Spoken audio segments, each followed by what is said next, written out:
दोस्तों, अगर आपकी नीयत साफ़ है तो कुदरत आपका हर तरह से साथ देती है। और इसी का एक एग्ज़ाम्पल मेरे सामने 1998 में आया, जब मुझे कुछ पैसों की ज़रूरत थी और बहुत अर्जेंट ज़रूरत थी। मेरी समझ नहीं आ रहा था मैं किससे उधार मांगूं, क्योंकि मेरी किसी से उधार मांगने की आदत नहीं है।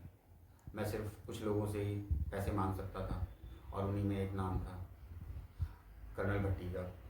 कर्नल भट्टी पापा के फ्रेंड हुआ करते थे, लेकिन पापा से ज़्यादा वो मेरे अजीज़ बन गए थे, क्योंकि मैंने 6-7 साल तक उनके बच्चों को पढ़ाया था, उनके बच्चों को एक मकाम तक पहुंचाया था। इसलिए वो मेरी रेस्पेक्ट करते थे और मैं तो उन्हें दिल से इज्जत देता ही था। बहुत प्यारे इंसान थे और उससे भी ज़्यादा प्यारी थी उनकी वाइफ। मेरे लिए सबसे प्यारे अंकल आंटी थे वो। इसीलिए जब मुझे पैसे की ज़रूरत पड़ी और मुझे कोई और रास्ता नज़र ना आया तो मैं अंकल भट्टी के पास पहुंचा। अंकल भट्टी से 3-4 साल से मेरा कोई लिंक नहीं था, लेकिन फिर भी जब मैं वहाँ पहुँचा तो अंकल भट्टी ने मेरा बड़े प्यार से वेलकम किया, मुझे बिठाया, चाय नाश्ता कराया, फिर खाने की तैयारी करवाने लगे। लेकिन मेरे पास इतना वक्त नहीं था। मैंने अंकल से अपनी प्रॉब्लम बताई। अंकल ने बिना ज़्यादा डिटेल पूछे मुझे पैसे दे दिए और कहा जब वहाँ लौटा जाना, ना भी हो तो कोई बात नहीं, तू मेरे बेटे की तरह, इसलिए मुझे इन पैसों से ज़्यादा तेरे प्यार की ज़रूरत है। मैंने अंकल को थैंक यू किया, उनके पैर छुए और लौट आया। 15-20 दिन बाद मेरी प्रॉब्लम सॉल्व हुई। मुझे अंकल भट्टी का एहसान याद आया। मेरे पैसे मुझे मिल गए और मैं अंकल भट्टी को पैसे लौटाने के लिए गया। अंकल भट्टी तो नहीं मिले, आंटी थी और काफ़ी गमज़दा। मैंने आंटी से घर जाने की वजह पूछी। कहने लगी बच्चे सेटल हो गए हैं, अपनी अपनी परिवार के साथ खुश हैं और मैं यहाँ अकेली पड़ी हूँ, समझ नहीं आता क्या करूँ। बच्चे इतनी दूर हैं, वहाँ जाने का मन नहीं करता और तेरे अंकल के बिना ये घर छोड़ने का मन नहीं करता। तो मैंने पूछा अंकल कहाँ चले गए, अंकल को छोड़ने की बात क्यों आ रही है।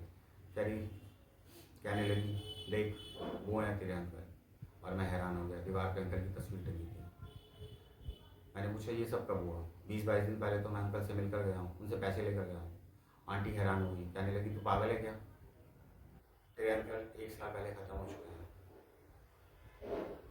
मुझे समझ नहीं आया मैं उनसे क्या बोलूँ। 20-22 दिन पहले का वो सारा इंसिडेंट मेरी आंखों के सामने घूमने लगा। और जब मैंने आंटी को बताया, आंटी कहने लगी 20-22 दिन पहले मैं छोटी बहू के पास थी, उसके बच्चा हुआ था और तभी तू आया और तुझे तेरे अंकल मिले। बड़ी हैरानी की बात है, मुझे तो कभी नहीं मिले। एक बार जाने के बाद कभी लौट कर भी नहीं देखा, लेकिन तेरी मदद के लिए आ गए। अब इससे मैं क्या बोलूँ, तू उन्हें ज़्यादा प्यारा है या मैं, मेरी खुद समझ नहीं आया कि आंटी की बात का क्या जवाब। मैंने आंटी के सामने पैसे रखे, हाथ जोड़े और चला आया और शुक्राने अदा किए उस भगवान के, जिसने एक आदमी को मरने के बाद मेरी हेल्प के लिए भेज दिया। अब इससे ज़्यादा मैं क्या कहूँ, क्या बताऊँ आपको, सिर्फ उस भगवान के शुक्राने अदा कर सकता हूँ। Thanks to hear me and call me to tell आपको ये कहानी कैसी लगी।